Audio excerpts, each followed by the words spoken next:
Sometimes, the best stories in golf aren't found on tour. You'll find them at the back of the range. And now, your host, Ben Adelberg. Welcome to the Back of the Range Golf Podcast. I'm your host, Ben Adelberg. We're at even par. This is episode 72. Hard to believe that we are already in the month of May. This year is absolutely flying along, but thankfully, the summer is almost here. That means more daylight and more golf for me. Don't worry, you're still going to get a weekly episode each and every week, and we have some amazing interviews lined up all summer long. I want to start giving away more swag. We have hats, we have alignment sticks, we have towels. I got to get this stuff out of here because I have new stuff coming in. So keep following on Instagram at the Back of the Range Podcast. We're on Facebook, we're on Twitter. You know, the easiest way for me to get this stuff out of here and send it to you is for you to leave a review in Apple Podcast. When you do that, screenshot it, send me an email, or post it online, tag us, and I will get some stuff out of here and send it to you. Just my way of saying thank you for following and listening to the Back of the Range. Before we get started this week, I need to send out some congratulations to some of our previous guests and friends of the podcast. It is always great to see the mojo working its magic. Colin Morikawa, senior at Cal, won the individual Pac-12 Conference Championship recently. Our friends over at Stanford picked up the team title. Additionally, the juggernaut, that is the Oklahoma State University men's golf team, they won a Big 12 Conference Championship, so congrats to Coach Bratton and Hovland and Wolf and Eckroat and all the guys down there. Finally, our friends in the Big 10 Conference. Coach Mike Small from Illinois picked up Coach of the Year, as well as his team winning another conference championship at Philly Cricket. So congrats to all of them. You know, NCAA regionals are right around the corner, as well as the national championship, so definitely stay tuned for that. For those of you that follow mid-amateur golf, you'll know that this past weekend in South Florida, the Coleman Invitational was held at the prestigious Seminole Golf Club. This is definitely one of those mid-am majors held every year. Many of our previous guests were there to participate. Chip Lutz, Gene Elliott, McCoy, Stuart Hagestad, Matt Parziale, just to name a few, they were all there this past weekend. Our guest this week won the event for the first time in 2017. He got his name listed on the wall with the other champions, most notably his father, Bill, who was able to win a couple senior division titles in the 90s. Well, Scott Harvey now has 2 Coleman titles to his name. He is the 2019 Coleman Invitational champion, and he joins us this week at the Back of the Range. As you'll hear in this episode, Scott has been able to play and win in many of the top amateur events in the country. He's also played internationally. He's won the South American Amateur. He is the 2014 U.S. Mid-Amateur champion, and he's represented the United States at the Walker Cup in 2015. The other thing that you'll learn in this episode is that Scott is a family man from Greensboro, North Carolina. He is just as comfortable cracking open some beers and talking trash on the golf course as he is making a 12-footer on the greens of Augusta National. So let's get started. Scott, welcome to the Back of the Range. How are you, sir? Yeah, doing good, man. Thanks a lot. Appreciate you having me on. Absolutely. Well, you know, the thing I love about having these great elite amateurs and great professionals on the podcast is, you know, they make sure they are all prepped and ready to record this episode where they cannot be distracted by anything.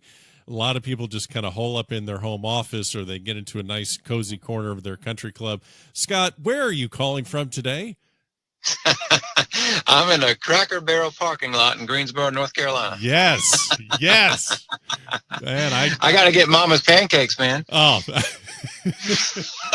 All right, before we get into some serious stuff about you playing the Masters and playing the Walker Cup, what is your go-to order at Cracker Barrel? And they are not a sponsor yet, just so you know. So do your best here. No, that's fine. It's Mama's pancakes. You got to get Mama's pancakes and about 3 gallons of syrup and a sweet tea, and then that's my sugar high for about a month. Dear God, dude, you're gonna just take a nap right in the booth. Oh my gosh, I love it. That's awesome. Well, you had a hell of a weekend. I know you just got back from the Coleman. I know you've won there in the past. This is your, I think, second win in 3 years. You had your first one in 2017. You know, for most people that don't know some of the higher level amateur events in the country, you know, there's the Thomas that you've won. You've medalist at the Crump Cup. but this one really does hold a little bit of a special place in your heart. I know that your father was a 2-time senior division champion there. I want to ask about how you got started in the game and a lot about your father's legendary career. But the one thing that this kind of ties into is, how do you focus on the task at hand of tournament golf and not allow your mind to get cluttered with the results or the rewards or things that could happen if you win? That's a really good question. So I would say experience is key, because what I did was I had a lot of close calls at a lot of different tournaments, and I let those things overtake me, the emotions and the thoughts about results and this and that and the other. And when that happens, you get in your own way. Yeah. And so what I learned was, okay, I've done it that way, and started thinking about the outcome, and that obviously didn't work, a bunch of train wrecks. So let's try it the other way and just play the game and see what happens. And that, you just learn what to do in the situation. You learn how to think, how to play, and you also learn what not to do, and just experience, being there. It just means a lot, and it's easy to draw on. So you're just thinking a lot about process and trying to pick out as many details as possible about the upcoming shot, whether it's lie, wind, distance, things like that. So you're just kind of focusing on that, just to kind of basically just shut out all the other crap, so to speak, out of your head. Exactly. So just to give you an example. Yeah, please do. Yeah. So 2017, at the Coleman and down at Seminole, that was the one tournament that I'd wanted the most. I mean, I really wanted that one bad, because it was this really special place to my father. Me and him were so close. And that locker room, his name being up there, and just, I wanted mine up there with him so bad. And I'd already learned by this point 2 years ago, I'd already learned what not to do, like as far as letting the emotions and thinking about the outcomes and all that stuff. I've already learned all that, but it was really hard not to let that come into my mind on the last hole. And I'm standing in the middle of the fairway thinking to myself, I've got a 4-shot lead. It's on the 18th hole. I'm in the middle of the fairway, and I've finally done it. But the reality was, it's not over. And anybody who's ever played there, especially the last 2 holes, anything can happen. And sure enough, I made a triple bogey, because I let my emotions come over me. I mean, I was in tears, just thinking about the outcome before it even happened, and got ahead of myself, and almost cost myself the championship because of it.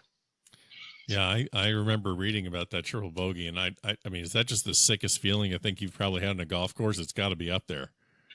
It was, it was okay, because I had 4 shots to a 4-shot lead, and I had 3 shots to give, and I used all three of them. At the time. But it was like a bittersweet thing. But for me, this one was like a validation almost. Sure. It was like I held strong, and there was no give up, and played really just solid. So it was a little bit of a validation this week. Absolutely. Well, that's great. Congrats on that. You mentioned your father, historic career in the Carolinas. I think he played tournament golf for about 40 years, and I mean, what is it, 18 or 18 U.S. Amateur Championships he played, and he's in multiple Halls of Fame. And the thing that I love when I get, elite amateurs on the podcast is asking how they got into the game. And there's the gamut of stories, and, growing up at a country club, or not playing, or playing baseball as a kid and then finding golf. But your dad ran a standalone driving range in Sedgefield. So, I mean, that's standalone driving ranges are kind of becoming few and far between. In fact, they built a highway through that, and so it doesn't exist anymore. But tell me about your start in the game, just growing up at a standalone driving range, just hanging at your dad's range. Yeah, it was pretty cool, pretty unique upbringing in the sense of my father, like you said, was just so powerful in the game of golf, and especially in the Carolinas, but really everywhere. And I was always around the game, and everywhere I went as a kid, it was a big deal. People would come up to him, and you could just tell he was just this, I didn't quite understand it when I was a little kid, right? It was like, but you just knew, you just felt the importance of his presence, and and I got to witness a lot of things, and I got old enough to carry that big, huge bag that he had, and I caddied for him a little bit, and then the driving range was about 500 or 600 yards from my house, so I rode my bike back and forth to that thing. Man. Daily, and hung out there. Of course, he made me pick up balls by hand every single night, but that's a whole nother story. But my whole life, my whole childhood was sitting around that driving range, hitting balls, hanging out with my dad and kind of his old cronies, and listening to them tell stories after stories. And I mean, it was sort of a tin cup range, if you will, and just a really cool environment. And I played golf with those older guys on the weekends, and just I wouldn't trade it for anything in the world, honestly.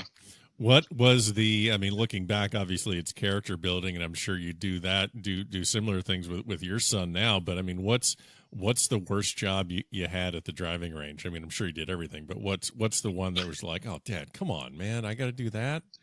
Yeah, well, it was really just the Friday nights when you want to hurry up and go to the high school football game or go out with your buddies or just whatever it is. Yeah.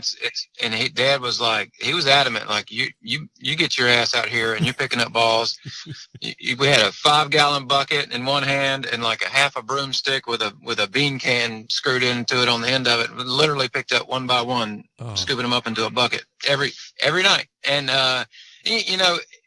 it was, like you said, character building, and taught me a lot about responsibility. And when you say that, what's the one thing that you don't like doing? I didn't like doing it because I had something else to do or something else I wanted to do, but I wouldn't trade it for anything. I mean, that was just more bonding time with my dad. We probably can't get into every character you ran across in your childhood at that driving range because there are pancakes waiting for you. But can you even share just like one character that stood out? Like you said, a tin cup range, you got the guy that's betting on which crow's going to fly off the fence next and things like that. But like, can you just think back to like just one person that was always at the range that you're like, man, I'm never going to forget this guy for as long as I live? Yeah, like you said, there's probably several, and I could talk for 3 weeks about it. But there was one guy that stood out among the rest. And his name was Tom, and God bless his heart. You'd walk in, and he'd be sitting there, and you'd say, "Hey, Tom, how you doing?" He said, "Well, how the hell am I supposed to be doing?" I mean, that's kind of his response. And then he would somebody'd be out there hitting balls that he knew, and he'd go he'd go grab a BB gun. Oh, this is getting good. And the guy started taking his club back, and he would shoot the ball. Wait a minute. Yeah. So he's hitting balls. And he'd shoot the ball with a BB gun. He'd shoot the ball with a BB gun, and the ball would move, and he'd miss the ball. Oh my God!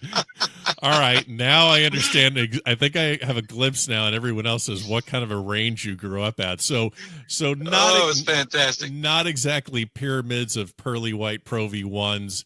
And so no. Oh wow. No, we had the balls that you could hit cuts and draws in the same shot. Some balls are good, but some balls might be fairly slick. The worst job I ever had was at a golf ball company that reclaimed old golf balls out of ponds, and they would scrub them, repaint them white, and I actually ran a machine that put the red stripes on golf balls. Yes, I've done that. You've done that? I've done that, at the range, absolutely. Yeah, where you sit there and it goes back and forth, and you got to time it right, get the ball off the. Yep. Yeah. Well, that'll suck a few brain cells out of your head doing that for about 4 or 5 hours a day. Well, I didn't have the patience to sit there too long. I think I did it as a kid, and I probably lasted about 10 minutes. So yeah, but I've done it. It's an that is probably the worst job I think I've ever had in my life, because that is just a brain suck of a job. Well, we got to move on from these driving range stories, but man, I would love to talk again about that. But I want to ask you, so we have Florida in common. I know you just came back, but you played collegiately 1 year at West Florida up in Pensacola. I bet you've never heard many people ask you about any exploits you might have had in Navarre Beach, but I could share some Navarre Beach stories with you. Nice. I know. So, But here's my question. You played 1 year there. You went back to North Carolina. You played at High Point. You played the mini tours for a little bit. You got your amateur status back. I bet there are hundreds of guys that have a similar story. Played a little bit at college at maybe a school not many people knew about, tried the mini tours, banged it around for a little while. But then you get your status back and accomplish all these great things like winning the U.S. Mid-Am and qualifying for U.S. Open.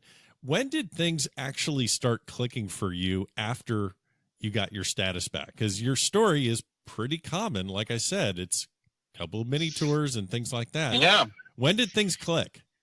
It really what happened was, just to kind of back up for a really quick second into this. So I was playing mini tour golf and I was doing okay. I was holding my own and my money was fine. I wasn't going through the money. I wasn't making money, but I wasn't losing money. I was just kind of hanging around and, I was sustaining but I wasn't having any fun. Like golf wasn't as fun as I knew it could be and as it used to be to me, if that makes any sense. Yeah. So, and the traveling and, I don't mind traveling, but when it's like, 5-6 weeks in a row and you come home and, you don't even really know your friends anymore. And it's just that just the whole thing together, but wasn't any fun. So I got my AM status back and started playing a couple of amateur events and it became fun again.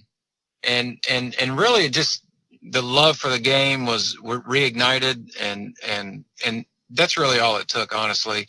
And then going through a little bit of, had a couple of close calls and kind of relearned what I already knew as far as, what we talked about earlier with the emotions and how to win and how to compete and what's good and what's not and this and that and the other. It took one little win to get me off and running, and then I just kept progressing every year since. So it's really just finding that love for the game again, if you will.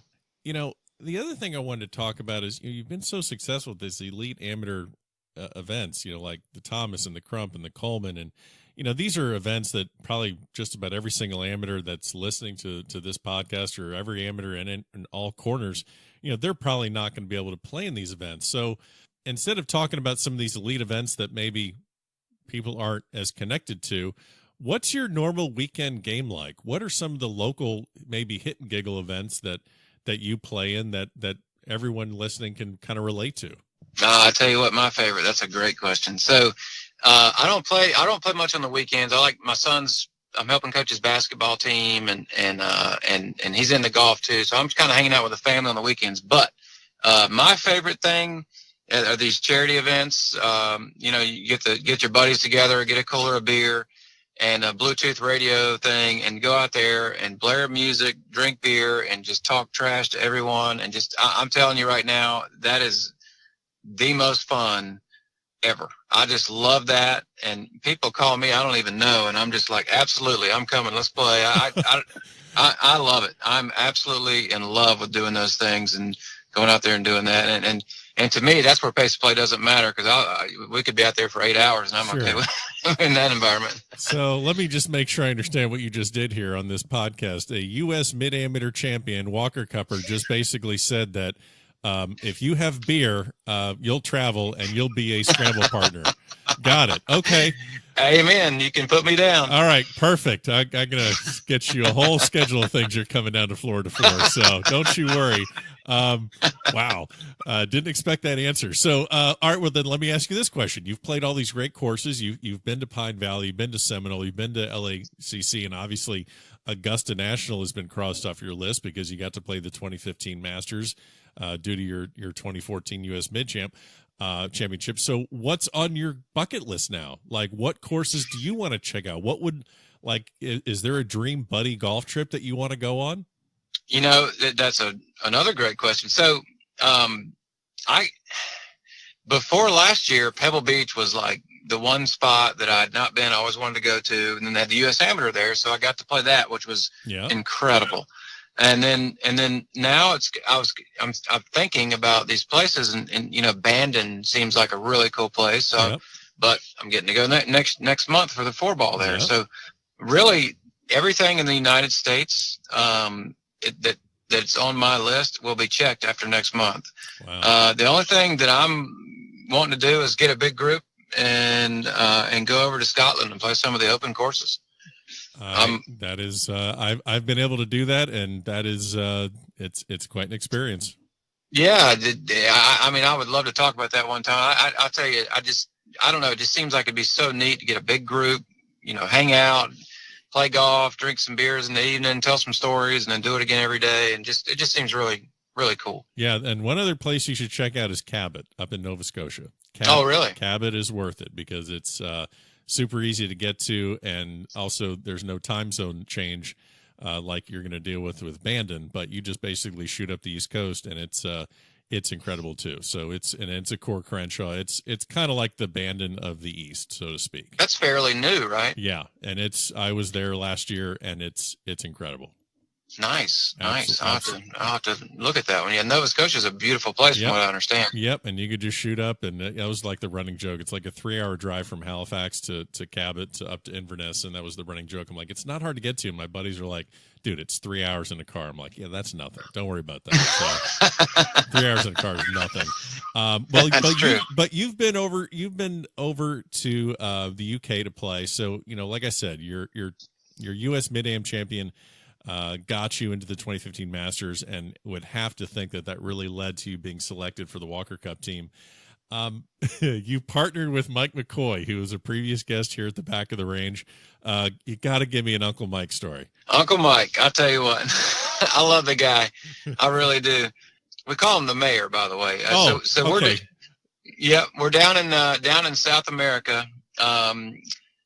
In 2015, is in January of 2015, and we're both trying to make the Walker Cup team. The USGA sends me and him to represent the United States, and also sends 2 girls. They have a women's division too, and whatever. So we're down there playing in Peru, and Mike likes to enjoy a cigar.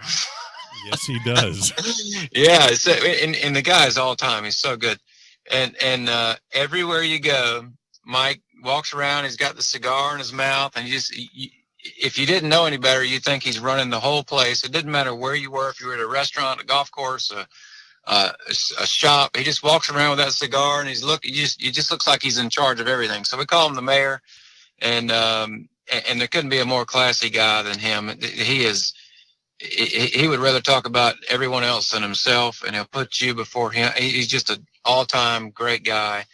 From the Walker Cup, they wouldn't let him smoke cigars, though. Oh, well, now I know why we lost. Yeah, I don't know. I'm thinking that was definitely not a positive effect, but they just, for whatever reason, recommended strongly that he did not smoke cigars because it was, I guess, maybe a bad look or something, which everybody kind of disagreed with. But Mike being Mike, he just went, he just didn't want to ruffle any feathers. He went along with the flow, and that was it. But Mike, sort of almost like a video game character, right? With that cigar walking around. Oh, yeah. Yeah, I love the guy. I just saw him last week, spent some time with him. So, yeah, the mayor is one of my favorite. Yeah. So you mentioned, obviously Walker Cup. I looked at the last 30 years, since about 1989, it's been actually very, very close. Normally we win on our soil, they win on their soil. I think both teams had a couple runs of 2 or 3 wins in a row. It seems like it's completely different than the Ryder Cup and the President's Cup, because those are kind of dominated, for lack of a better term, by one side. But what is it about the Walker Cup that kind of makes it so competitive, for where both teams, it seems like it's kind of a coin flip every year? I think the level of play on the GB&I side has come along so much. Okay. I think Tiger Woods shooting into the game like he did really kind of golf all over the world really got way more popular, and I think they have in the early years the Walker Cup was dominated by the United States, and when Tiger came along, I just believe that golf everywhere is much more prominent than it used to be, and their level of play over there is really good. And what I'm noticing is we pretty much lose when we go over there, and they pretty much lose when they come over here. Yeah. And that's pretty much it. And it's going to be competitive for a long time. I mean, there's some great players everywhere, man. No matter, I went to Japan, for example, for the Japan Amateur in 2015, and I didn't know what to expect. And I got to tell you, I mean, all of those guys can play. Every one of them. They just don't get out and show it much. Right. They don't get the opportunities. So golf everywhere is, man, there's some great golfers. Good gracious. I'm not going to ask you about the frequency of Cracker Barrels in Japan. I'm just going to go ahead and assume that you found something else to kind of get by on. But I didn't find much. Yeah, I was going to say, I was like that. I don't know if Scott Harvey's going to enjoy the delicacies out in Japan. But what? So let me ask you a tough one. I'm going to tread lightly here, but which one was tougher, losing 2016 U.S. Mid-Am to Hagestad, or not getting on that 2017 Walker Cup team? You know, much tougher not making the team for a lot of reasons. I'm actually okay with the 2016, the way the Mid-Am finals went, because I'm always okay with losing like that. If someone gets hot and beats me, then that's fine. I'm perfectly okay with it. That's just going to happen. It's happened before, and it'll happen again. When I give it away, you know, if I start making doubles and bogeys and triples and whatever and give something away, that's devastating. Yeah. And that didn't happen. So I'm perfectly good with that. Now, with the Walker Cup team, the way that whole thing went down, it's unfortunate, the way it happened. I've moved on. I'm definitely a look forward, not backward kind of person. So sure. I've moved on for sure, but I mean, that was tough. And it's kind of unfortunate because I know that a lot goes into putting yourself in a spot where you can be chosen to be on that team. You know, mid-ams have less opportunities to get points and to get noticed, as opposed to a college player where that has all these different amateurs. And plus you got to work for a living. You got to do a family, you have all these commitments. That's right. How did you schedule yourself to put yourself in the best spot to get points to get on that team? And not just for that year, but in other years. Like, how do you make a schedule? You know, that's a great question. So I sat down and talked to my wife, Kim, and just said, you know, I want to make a run at the team again. You know, this is what I'm thinking about playing in. Are you okay with this? And she's great. She's okay with anything.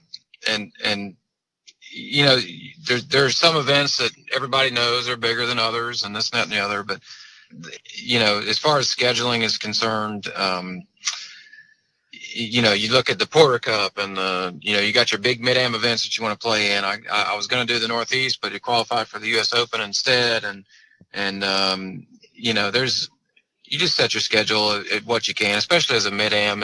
You can't do everything, right? So you pick and choose the ones that are important to you, and you just go with it. Well, I mean, you picked the right ones. I'm looking at I'm sure I'm going to miss something, but 2017, you qualified to play the U.S. Open. You win the Coleman, medalist at the Crump. You win the Thomas, which is held at the same course that the Walker Cup was played at, the L.A. The L.A. Country Club. But yep. Yeah, I guess things happen, right?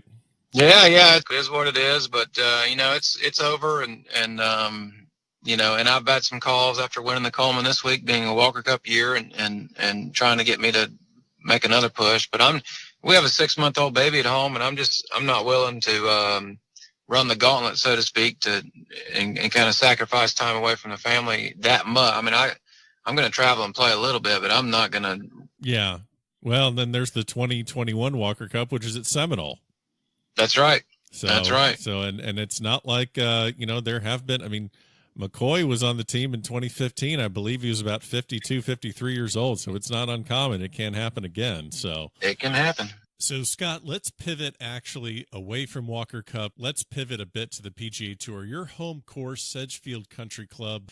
I wanted to ask you this one. You know, when there is an odd number of players that make the cut at the Masters, they do lean on Jeff Knox to be the unofficial marker, and that guy is just an absolute legend there at Augusta National. I'm sure you saw him, I believe, at the Coleman this past weekend. Yeah. Have you had any experience of pros reaching out to you for a little bit of advice at Sedgefield to get prepared for the Wyndham? I have. So I've played in the Pro-Am a couple different times, and gotten a few questions from those guys. I've had guys that I've played, younger PGA pros that I've played amateur golf with. That when they're coming to play, they'll reach out and ask me some things and whatever. And it's good. But the reality is that they know what they're doing, and it's not. There's really no secret, right? Just keep it below the hole and keep it in bounds, right? It's just golf, and they know it as good as anyone. So. And when you do see them at the Pro-Am, or you see them, does that kind of give you another maybe the thought and the confidence knowing that you made the right decision to regain your amateur status back? I mean, you mentioned the lack of fun. Do they look like they're having all the fun in the world, or is it just really hit you like, wow, these guys are at a job right now? At that level on the PGA Tour, I think they're having fun, and they're doing fine. But for me, a big validation moment came as after I got my amateur status back. I got in a playoff at the U.S. Open qualifier, a local qualifier. This is several years ago. And I got in a playoff with some mini tour guys. There was about 6 of us in the playoff for a couple spots. And they wouldn't even I wouldn't introduce myself. They wouldn't even speak. And it was I just really showed me how miserable they are. And some of them are staying in their cars and, eating sandwiches out of paper bags. And and look, I mean, you do what you got to do, and I'm not downing anyone, but if you're that miserable, it's just not worth it. Yeah. No, that makes perfect sense. Well, I know you gotta jump real quick, so I just want to finish off with just one question here. You're, as I said, you're highly accomplished amateur. Very tough to get to the level that you're at. Most people never get there. I think a lot of people would be thrilled to break 80 every once in a while. Kind of put your amateur golf hat on. What would you like to see? What do you think are good things about amateur golf right now? Or what do you think could be changed in amateur golf to grow the game and have it reach more and more people? What could be more fun about golf? That's a good question. So I think the biggest problem in golf is I think it's twofold. I think it's the time and the expense of it. Okay. So I think if there is a way to cut down on the expense of golf, because it's a very expensive habit. Yeah. Or hobby, I should say.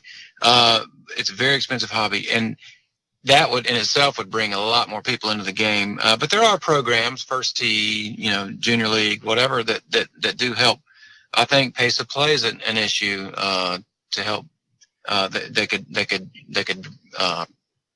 let people, get out of work and go zip around 9 holes or a quick 18 or, on the weekends, and still have the day to spend with their families. And, those things could really help the game a lot. I think there needs to be more competitions for women in the mid-amateur game, because, that's a big void right there. There's just really nothing for them to play for. Now they got this Augusta National Women's Amateur, which is phenomenal. And just need more things like that for them to play for after college. Because, what do they do after college? They either turn pro and try to play, or they just quit.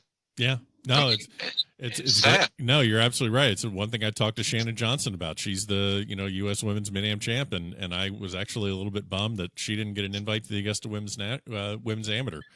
So, oh, wow. I didn't know she didn't. That is sad. Yeah. That is sad. Well, Scott, you've been great. I really do appreciate the time. Before I let you go, I really didn't ask you too many questions about your experience playing in the Masters in 2015. I'm sure you've gotten a lot of questions about the course and Magnolia Lane, but I wanted to hit on your experience at the Crow's Nest, the amateur experience at the Masters. You can hear stories about the Champions Dinner, whether it's, stories about, Sam Snead's raunchy jokes and then Lord Byron Nelson just hiding under the table asking him to please stop. But like, what can you share about the amateur dinner and the amateur experience that you had when you played the Masters in 2015? It was really cool. The amateur dinner, I don't really have any stories about that. Everybody, they went through every amateur that was there. Right. and showed a video, and you had to stand up and talk and a little bit, which was great.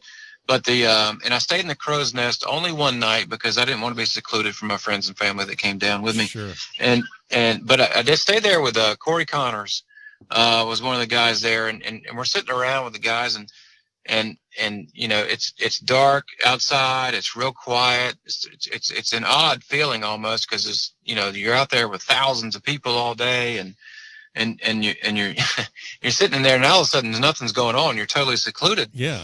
And everybody's like, well, what do we do? And I said, well, hell, I know what to do. I go downstairs and I told one of the first person I could find to give us a 12-pack of Coors Light. You did not do that. I did, and they said, absolutely, be right back. And they brought us a 12-pack of Coors Light, and we sit up there in the crow's nest and drank a few beers and told stories for a couple hours. That is that's so good. That's so Yeah. good. And this is Corey Connors, who literally just, I mean, how crazy is, I think I mentioned to someone else, I said, you know, people are talking about Tiger's victory at the Masters, which is just so incredible, but and how it's going to kind of re-energize the game. But I actually think what Corey Connors did with basically Mondaying into the Texas Open, the Valero Texas Open. Yes. So he Mondays Yes. into the Texas Open and then wins it, and now he's at the Masters. I actually think that is going to have more impact on every single grinder out there that's on the mini tours or on the Latin America tour or Mackenzie. I mean, that's just incredible. It is. That is, I mean, Monday qualifying in itself is next to impossible, right? Sure. And then combine that with winning. I mean, that's crazy. Yeah. He plays in the Masters and makes the cut and actually has a really good week. Yes, I was texting with him a little bit during that week, and I said, you know, how does it feel to be playing as a pro? I mean, you're not getting free beer in the crow's nest. What did he say? He just laughed, just a LOL. You know, he was doing his own thing or whatever. Sure. So, but he's a great guy. Yeah. Great guy. Well, Scott, listen, I really appreciate this. This has been a lot of fun. I feel we could probably do about 2, 3, 4 more episodes with you with all your stories, but I'm really glad you joined us today, and hopefully we'll do it again soon. So thanks for being here at the Back of the Range. Absolutely, Ben. I really appreciate you having me on, and we'll look forward to talking to you soon. And there you have it. Thanks so much to Scott Harvey for joining us this week here at the Back of the Range. I think we need to have him on again very, very soon. Don't forget, follow us on Instagram, Facebook, and Twitter. All the information you need about this podcast, go to thebackoftherange.com, and we'll see you again next time here at the Back of the Range.